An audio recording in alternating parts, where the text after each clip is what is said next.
मेरे mummy papa के देहांत के बाद मेरे सगे ताऊ ने मेरे साथ जो किया वह मैंने कभी सोचा भी नहीं था।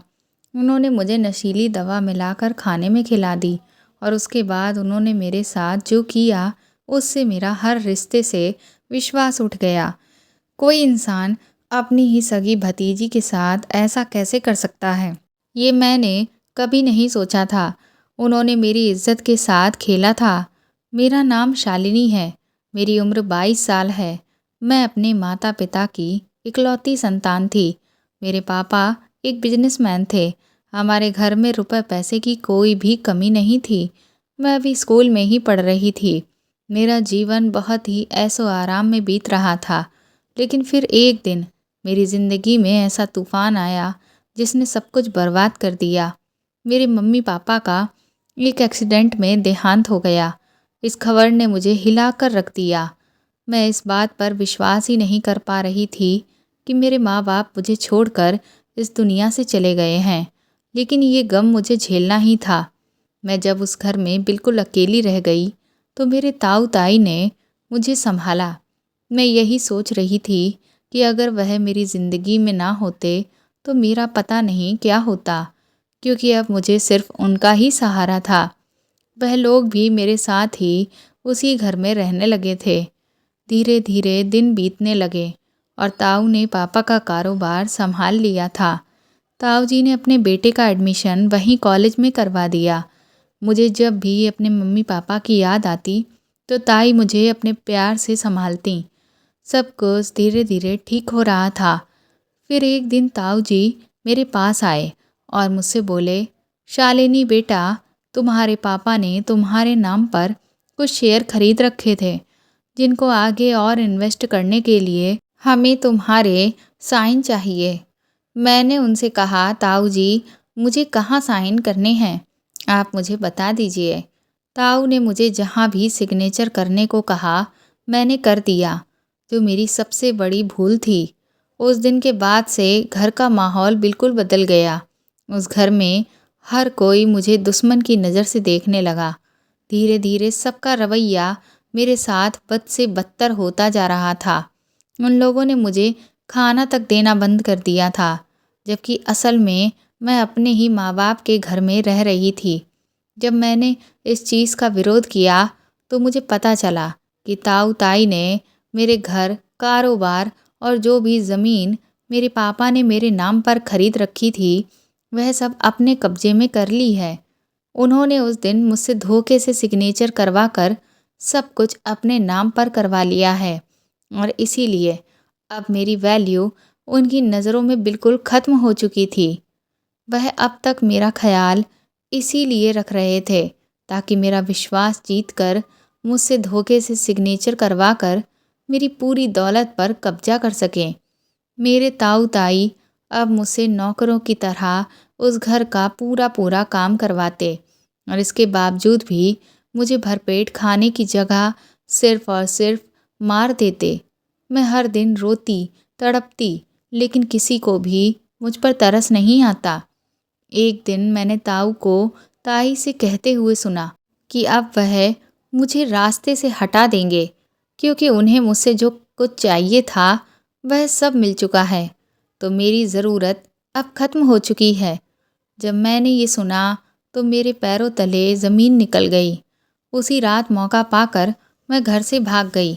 लेकिन इतनी रात को मैं कहाँ जाऊँ, किधर जाऊँ, मुझे समझ ही नहीं आ रहा था। मेरे दिमाग ने काम करना बिल्कुल ही बंद कर दिया था। मैं हड़बड़ी से इधर उधर दौड़ रही थी और इसी चक्कर में अचानक से मेरी टक्कर एक गाड़ी से हो गई और कुछ देर के लिए मेरी आंखों के सामने अंधेरा छा गया और मैं बेहोश हो गई। जब मुझे होश आया तो मेरे हाथ पैर कांपने लगे, क्योंकि मैं वापस अपने घर में आ चुकी थी। होश में आने पर मुझे पता चला कि जिसकी गाड़ी से मेरा एक्सीडेंट हो गया था वह लोग मुझे जानते थे। मुझे कुछ खास चोट नहीं लगी थी, इसलिए वह मुझे घर पर ही वापस छोड़ गए। मेरे ताऊ ने उस दिन मुझे बहुत पीटा और वह मुझे धमकी देकर बोले कि बहुत शौक है ना तुझे भागने का, अब देख मैं तुझे कैसा सबक सिखाता हूँ। इसके बाद मेरे ताऊ ने मुझे ज़बरदस्ती खाना खिलाया। मैं जितनी बार इनकार करती, वह उतनी बार मेरा मुंह कस के पकड़कर खाने को मुंह में ठूस देते। थोड़ी ही देर बाद मुझे बेहोशी आने लगी। जब मुझे होश आया तो मैंने खुद को एक छोटे से कमरे में बंद पाया। मैं उठते ही हड़बड़ाकर उस कमरे का दरवाज़ा पीटने लगी, लेकिन ऐसा लग रहा था कि जैसे वहाँ मेरी कोई सुनने वाला ही नहीं था। मैं सोचने लगी कि आखिर ये मैं कहाँ पर आ गई हूँ। तभी कुछ देर के बाद उस कमरे का दरवाज़ा खुला तो सामने से एक औरत आई, जिसने अपना नाम सुमन बताया। मैं उसके आगे बहुत रोई गिड़गिड़ाई। मैंने उससे पूछा कि ये कौन सी जगह है और मुझे यहाँ कौन लेकर आया है, मैं यहाँ से जाना चाहती हूँ। तो वह हंसने लगी और बोली, देख लड़की, यहाँ एक बार जो आ जाता है ना, वह फिर दोबारा कभी बाहर नहीं जाता। और तुझे अगर ये नहीं पता कि कौन तुझे यहाँ लेकर आया है, तो तेरी जानकारी के लिए बता दूँ, तुझे तेरा ही ताऊ यहाँ पर बेचकर चला गया है। उसके मुंह से निकला हुआ शब्द बेचकर मेरे कानों पर बिजली की तरह गिरा। मुझे बेच दिया गया है, ये सुनकर मैं धम्म से ज़मीन पर बैठ गई। मैंने कभी सपने में भी नहीं सोचा था कि ताऊ मुझे बेहोश करके मेरे साथ इतनी गिरी हुई हरकत करेंगे। उन्होंने तो रिश्तों की भी लाज नहीं रखी, बल्कि वह इतना गिर गए कि हर रिश्ते की मर्यादा को तोड़कर उन्होंने मेरी इज्जत को तार तार कर दिया था। वह मेरे साथ ऐसा खेल खेलेंगे, ये मैं कभी सपने में भी नहीं सोच सकती थी। उस औरत ने कहा कि तेरे ताऊ को तेरे बदले में बहुत मोटी रकम मिली है, अब यही तेरा घर है, इसीलिए बिना नाटक किए चुपचाप यहाँ के तौर तरीके सीख ले और जैसा कहा जाए वैसा कर, तो तू भी खुश रहेगी और हम भी। जब मैंने सुमन से एक बार फिर हाथ जोड़कर विनती की कि मुझे जाने दो, तो वह कहने लगी कि देख लड़की, क्या तेरा अब वाकई में कोई घर बचा है, बता। मैंने सिर हिलाते हुए इनकार कर दिया। तो वह कहने लगी, तो फिर बता कहाँ जाएगी, यहाँ से अगर बाहर निकलेगी तो ऐसे ऐसे दरिंदे मिलेंगे जो तेरा वह हाल करेंगे जो तूने सपने में भी नहीं सोचा होगा। इसलिए तेरी सलामती इसी में है कि अब तू इसी जगह को अपना घर मान ले। मैं एक बार फिर से अपने माँ बाप को याद करके फूट फूट कर रोने लगी। तो सुमन ताई ने मुझे अपने सीने से लगा लिया। उस वक्त उस औरत ने जो प्यार मुझे दिखाया, उससे मुझे बहुत तसल्ली मिली और मैंने चुपचाप इस सब को अपनी किस्मत मानकर स्वीकार कर लिया। अचानक से मेरी आँख खुली, तब मुझे एहसास हुआ कि मैं अपनी बीती हुई ज़िंदगी को सपने में देख रही थी। अब तो मेरे साथ हुए इस हादसे को कुछ साल भी बीत चुके हैं, लेकिन ये वह जख्म है जो कभी नहीं भरेगा। मुझे कमरे में घुटन सी महसूस होने लगी तो मैं बाहर निकल आई। बाहर का नज़ारा देखा तो सोचने लगी, मुंबई शहर की ये आखिरी गली शाम होते ही रंगीन होने लगती है।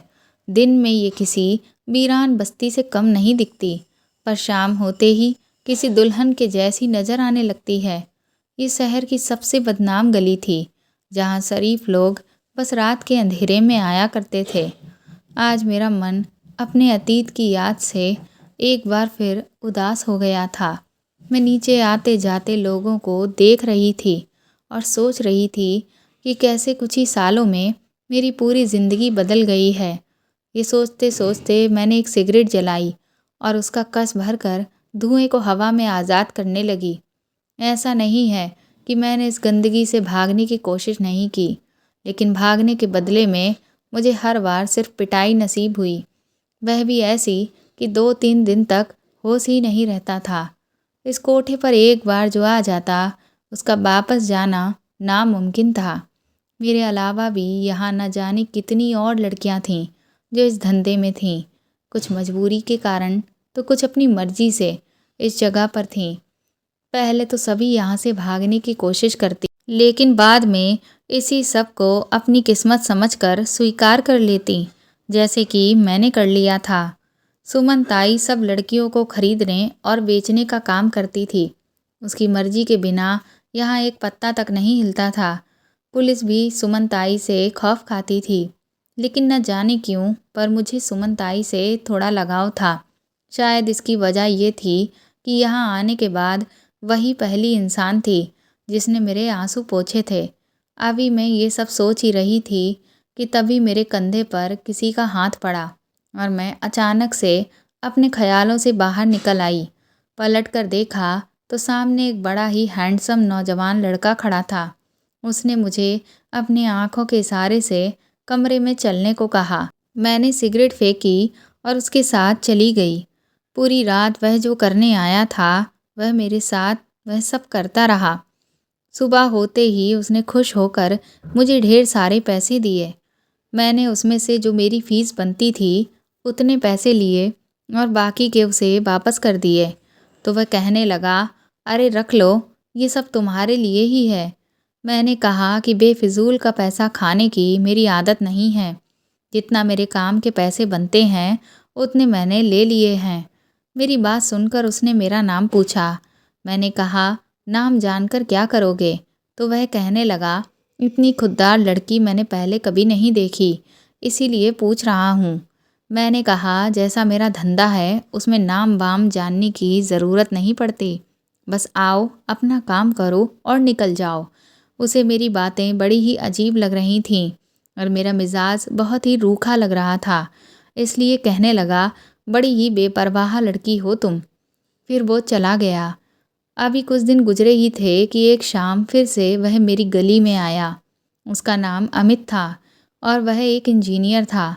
मैं उसे ऊपर खिड़की से खड़े होकर देख रही थी और वो नीचे सारी लड़कियों को देख रहा था। लड़कियों ने उसे पूरी तरह से घेर लिया। हर कोई उसकी मेहमान नवाजी करने को तैयार थी। तभी सुमन ताई ने सबको दूर करते हुए कहा, अरे लड़कियों हटो, और अमित की तरफ देखते हुए बोली, कौन सी लड़की चाहिए? जिस पर उंगली रखोगे वही तुम्हारी हो जाएगी। तो अमित बोला, वह कहाँ है? ये सुनकर सुमन ताई बोली, अरे कौन वह? अमित बोला, कल जो मेरे साथ थी। तो सुमन ताई कहने लगी, नाम पता है उसका? तो वह कहने लगा कि उसने नाम नहीं बताया। मैं ये सब ऊपर खड़े खड़े सुन रही थी। फिर मैं नीचे चली गई। मेरे नीचे पहुंचते ही उसने अपनी उंगली मेरी तरफ कर दी तो वहाँ खड़ी सब लड़कियाँ मेरी तरफ देखकर मुंह बनाकर चली गईं। उनमें से एक दो कह रही थीं, पता नहीं इसको शालिनी में क्या दिख गया है। मैं अमित को लेकर अंदर कमरे में चली गई, लेकिन उसने तो मेरे साथ कुछ भी नहीं किया। वह चुपचाप बैठा मुझे देखता रहा। मैंने उससे कहा, ऐसे क्या देख रहे हो?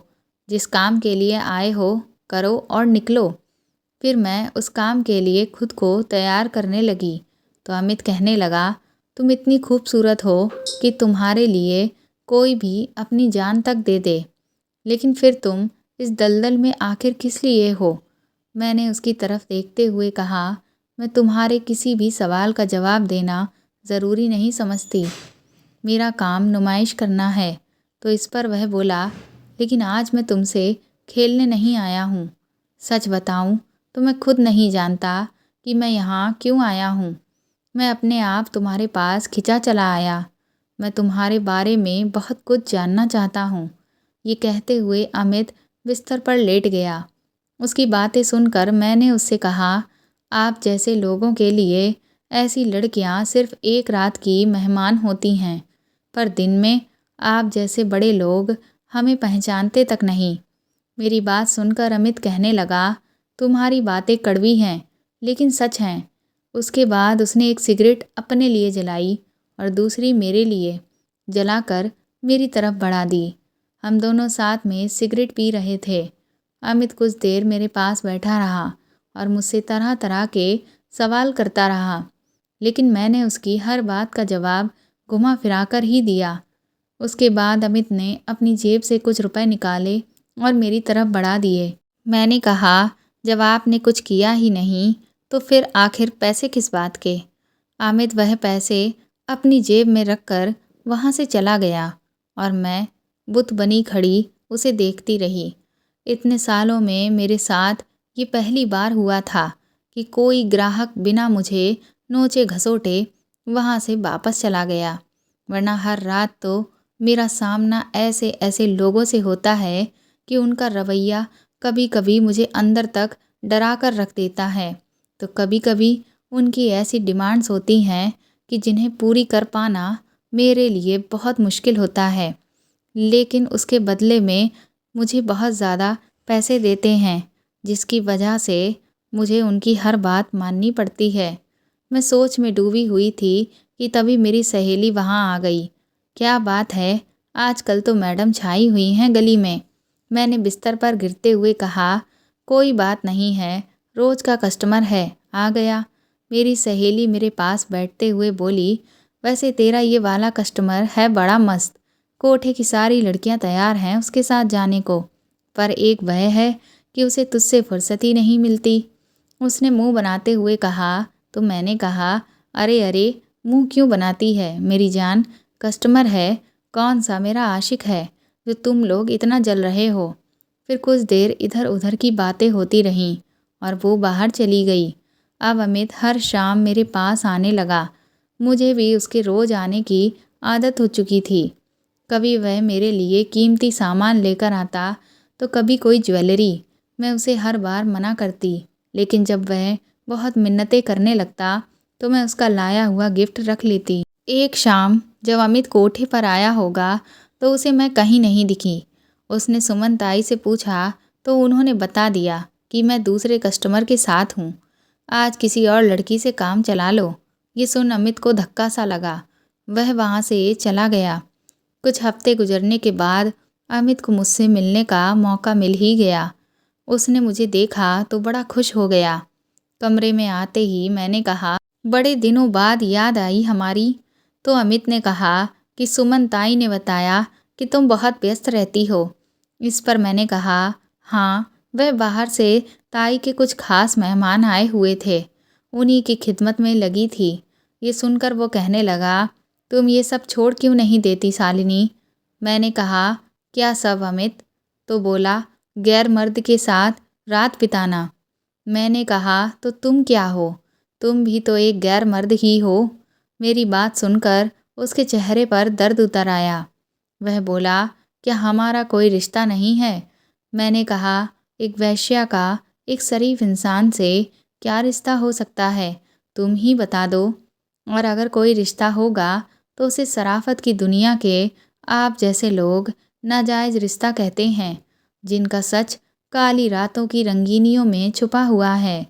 मेरी दर्द भरी आवाज़ में बात सुनते हुए वो बोला, पर मुझे अच्छा नहीं लगता जब कोई और तुम्हें छूता है, तुम्हारे पास आता है।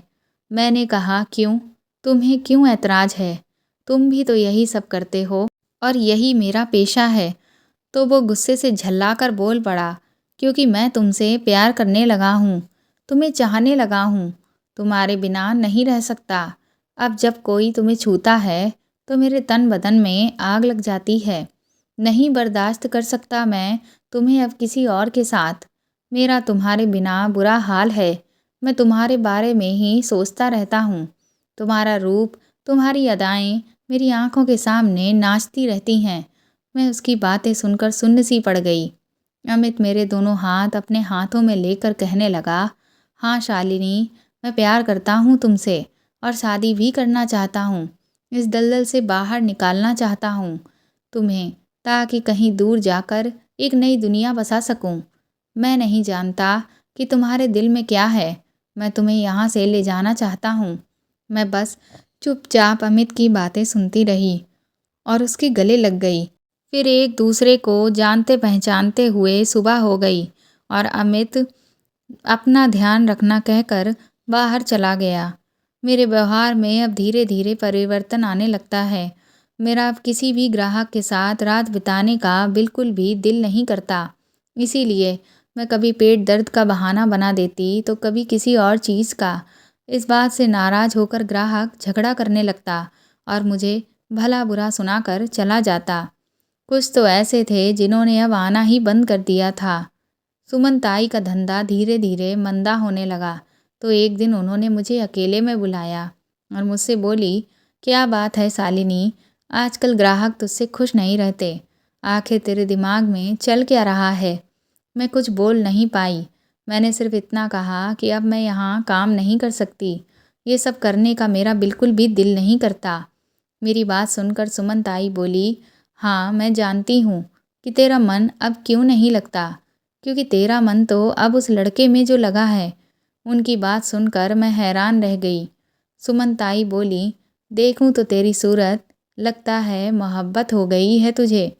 सुमन ताई ने फिर मुझे अपने पास बिठाया और मुझसे बोली, देख हमारे धंधे में ये सब नहीं चलता, समझी। मैंने ताई के घुटनों पर सर रखते हुए कहा, वह भी मुझसे बहुत प्यार करता है और शादी करना चाहता है। मुझे इतने सालों में कभी भी ऐसा एहसास नहीं हुआ। पता नहीं क्यों, पर उसकी हर बात पर भरोसा करने को दिल करता है। वह इतना खूबसूरत है कि मुझे उसके सिवा कुछ अच्छा ही नहीं लगता। ताई इस पर बोली कि हर खूबसूरत चीज़ धोखा देती है और तू उसके प्यार में कमज़ोर पड़ चुकी है, इसीलिए ऐसी बड़ी बड़ी बातें कर रही है। देख, अभी भी वक्त है, रोक ले खुद को। मैंने ताई से कहा कि अब मैंने उसे तन मन से अपना मान लिया है और मुझे पूरा यकीन है कि वो मुझे कभी धोखा नहीं देगा।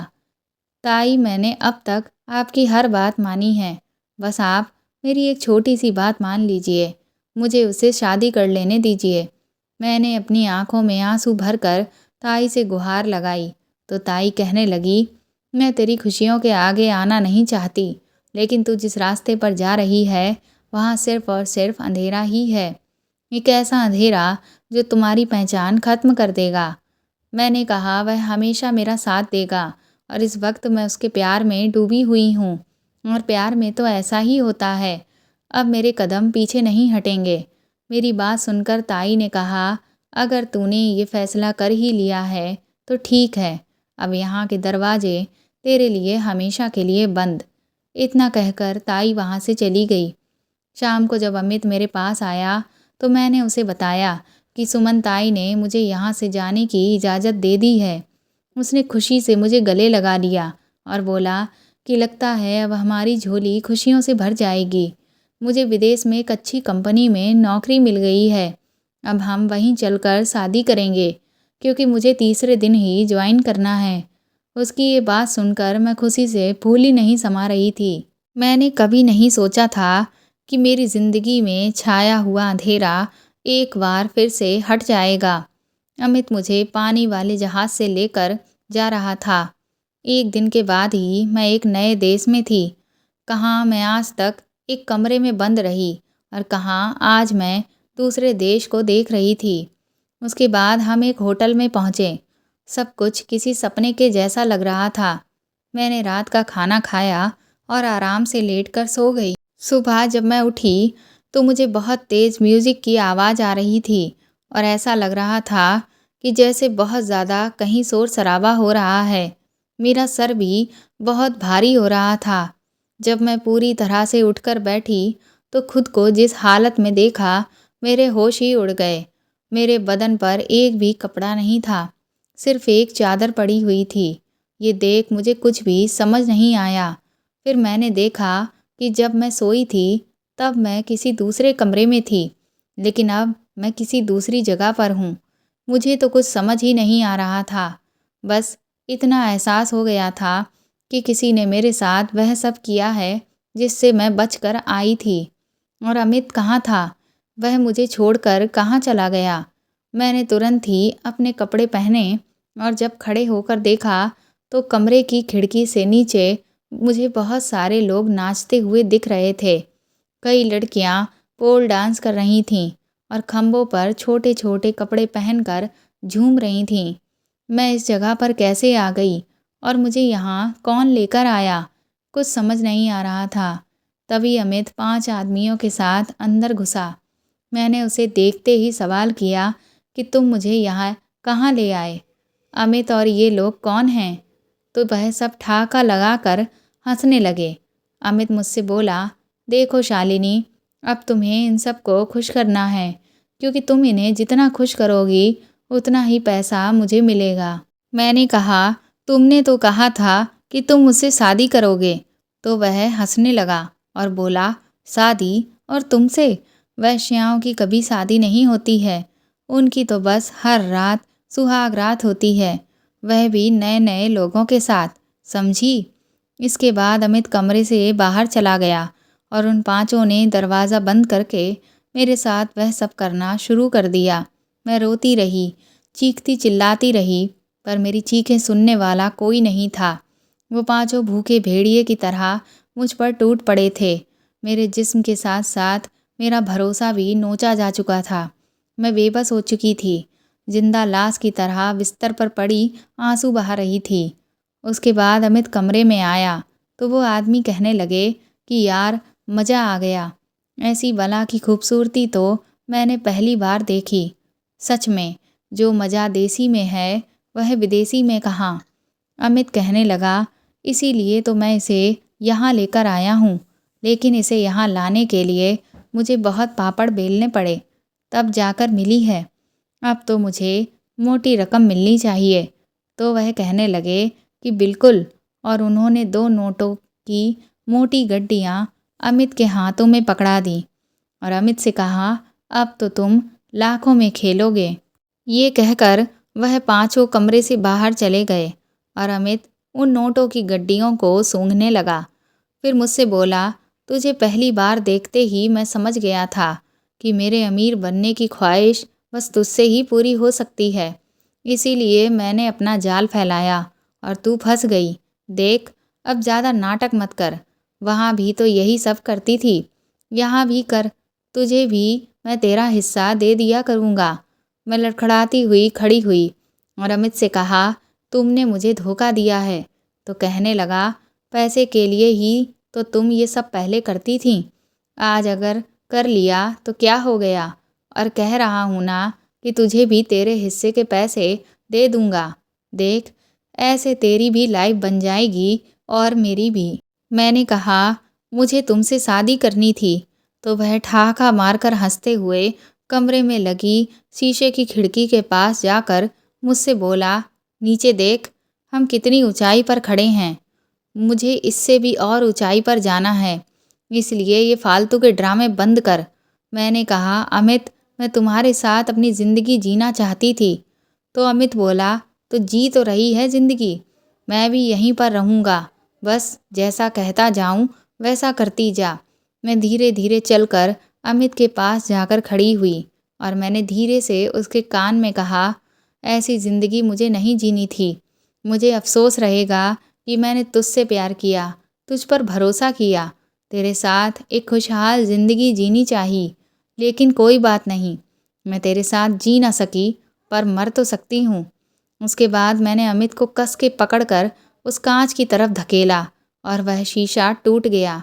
मैं और अमित कई मंजिल की उस इमारत से नीचे जा गिरे और हमारी कहानी ख़त्म हो गई। तो दोस्तों, आपको ये कहानी कैसी लगी हमें कमेंट करके ज़रूर बताएं और प्लीज़ इस कहानी को ज़्यादा से ज़्यादा शेयर और लाइक करें। आप चाहें तो मुझे सुपर थैंक्स भी दे सकते हैं। साथ ही अगर आप मेरे चैनल पर नए हैं तो सब्सक्राइब करके बेल आइकन ज़रूर दबा दें, ताकि आगे भी मैं आपको ऐसी ही कहानियाँ सुनाती रहूँ। Thank you.